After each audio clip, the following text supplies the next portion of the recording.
have all of these personal battles with evil,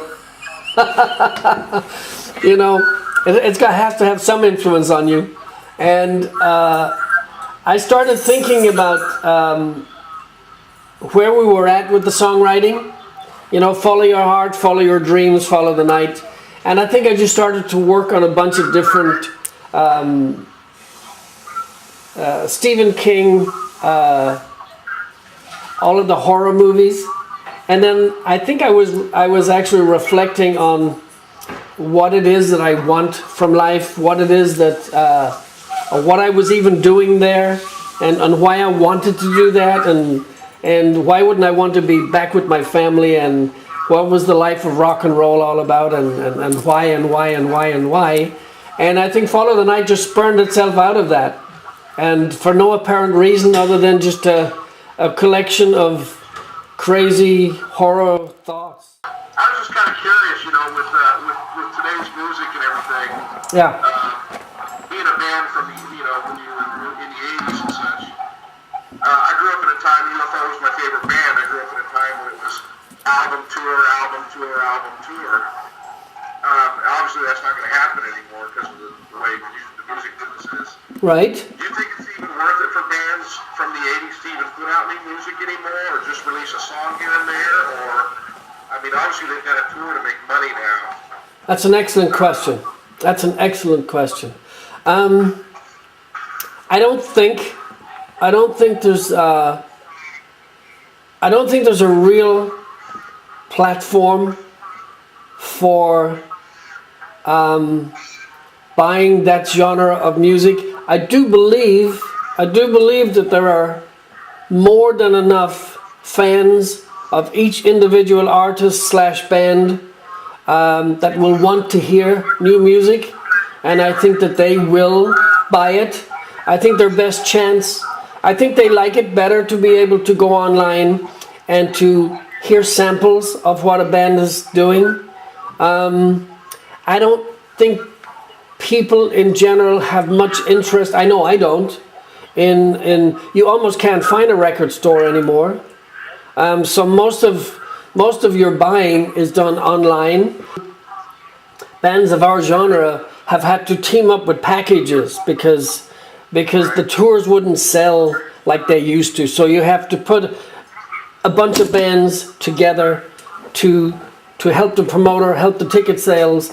And I think what we see, of course, all of the time is that bands will take their CDs on the roads with them and pair that up with their merchandising. We don't need the big studio anymore like we used to, which really cuts costs. And I don't think bands or individuals have the budgets anymore to make those kind of records. You can make a perfectly good record in your front room and nobody's any the wiser. There's so many tools available to you, softwares available to you, where you can do your own artwork and print up your own sleeves and get that stuff out the door for a fraction of what it used to cost. One thing about the Rock Vault is that we've had the luxury, if you will, of that 60 feet across stage night after night. We have a kick-ass light show, and it's consistent, and we have a great opportunity of not having to go through. I mean, I don't know if a lot of people understand the non-glamorous side of touring, because you know, I remember we would leave a hotel room at 3 or 4 o'clock in the morning just to get on a tour bus so that you'll make it into sound check in the next city by 4 o'clock in the afternoon. Yeah, I remember my early days with Grand Prix, and then transitioning into working with MSG was from this level to really a greater level with a lot more money involved. But I used to question where all of the production costs were going, because in '85 we got some huge advances at that point, and then you'd get a story from a management company, you know, we don't have any money, and I'm going, you mean we just spent all of that in the studio and we still don't have a record? I remember one of the guys one night going, wow, dude, it's pretty cool. We have a limo. And I'm going, yeah, I wonder who's paying for it. And he goes, well, the record company are paying for it. I'm going, no, they're not. You're paying for it. You're paying for it. He goes, no, dude, I didn't ask for it. And I'm going, no, but you're paying for it. You're paying for it. Rainy rock ball idea. Oh. And how Yes. Our boss and our owner, Sir Harry Cowell. Harry is English.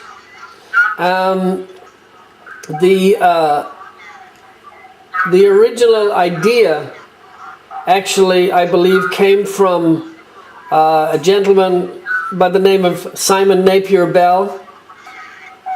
I believe the story goes he was in Thailand, and he was watching a band at a club in Thailand performing cover songs, and he said, wow, what a great idea. Now what if I had a bunch of guys who've toured for years, made records for years, and I put them together, and I create a touring band out of that.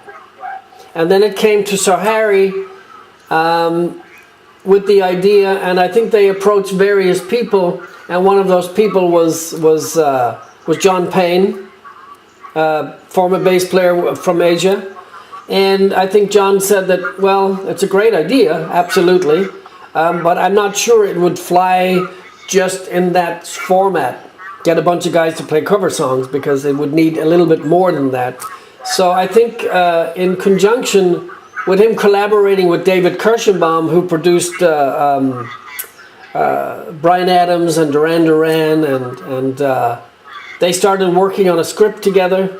We are blessed with what Chris was saying. We're blessed with a different audience in Vegas, night after night, and because of that factor, we're able to find something new to entertain us in the same way. So we feed off the audience as much as they go, these guys are having so much fun, blah, blah, blah. And it works both ways, trust me. When we saw you at the Park West, you did the acoustic gig. I really like that song and your vocals on What Happens to Me. Is there a particular meaning or a person behind that song? Oh, wow. Well, it's been a while. You know, it's a great song. I think it would be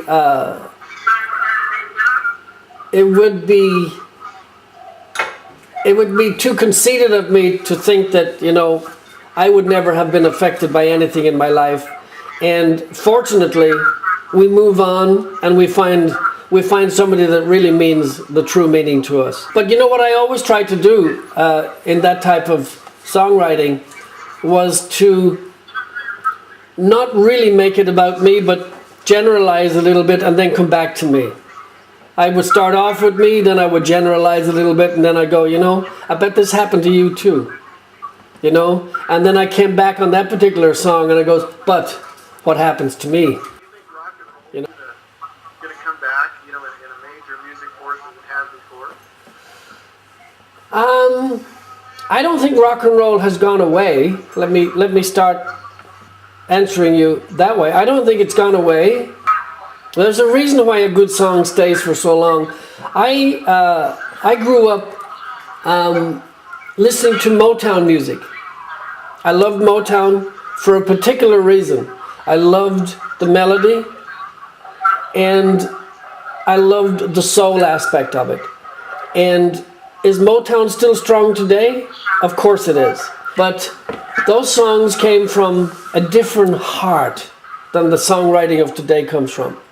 You know, times change, so you move along with the times. Of course, we know all of those stories. But I don't think there's any, with the exception perhaps of a few, I don't think there's any real heartfelt songwriting that goes on, except from those that have done it over they're great songwriters. But I think a lot of the new bands, while there's some great new bands, I don't think there is the same quality of songwriting because it's so processed and so manufactured. And when you have stuff like the Beatles, 4-track recordings that stand the test of time to this very day, it doesn't matter how many times they've been remastered, it's because, you know, modern day equipment is trying to make them a little bit better than those basic 4-track recordings. I mean, you can't beat George Martin's production, you know? And point in case, there was a different quality in the songwriting. It came from a different place. It was more honest, I believe, and I think that's the key. It was honest. I don't think the writing today is particularly honest because it's manufactured for a purpose, to get out there really fast and to sell records and to boost that artist to a higher status as fast as possible, because there's a million more ready to take the place next week and next week and next week, and it's a conveyor belt of artists. And in 10 years from now, if you can remember any one of their names, you'll be lucky. I bet you have Rockfall. You signed this for me. Oh my God, look at that one. We just had a whole chat about it. Who would have thunk that, you know, all those years ago, when you started doing this, that you'd be sitting there doing video chats with fans I know. around the world. And I have my coffee. Nice. My Starbucks, yes. Can't live without it. I know you did some vocals on Temple of Rock, right? You did some singer for it, so I'm looking forward to it. Yes, you know, almost every Temple of Rock, or every phase that he's gone through for the last few years, he'll send me a track. So I almost always have a track on his new record, at least one song. And then when he appeared at the NAMM show in Anaheim, I have appeared with him there over the last several years. He usually would call me, and I would usually do the live show with him there. I also did a Dio Disciples there too. I think 4 years ago or something, I think. I would love to hear you on the song. Yeah, we did. You can get it online, actually. I think it's still up. It went viral after we did it.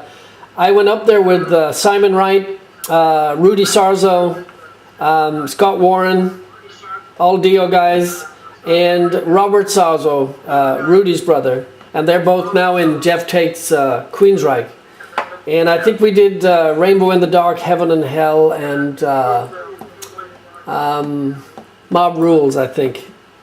I saw an interview you did on like the radio show. It's on YouTube, but you were doing an Irish whistle with the business card. Oh my God! Oh my God! That's the that was that Chicago, the Loop, right? Yeah, there you go. Oh yeah, there's so much you can do with a business card and a whistle. Yes. On the website too. Yeah, and on the website, it's easy because it creates almost like a reed type effect. It's easy. You can do it with anything. Practice, practice, practice. My boys are skating right now, but I think we're going to see the new Dracula movie tonight.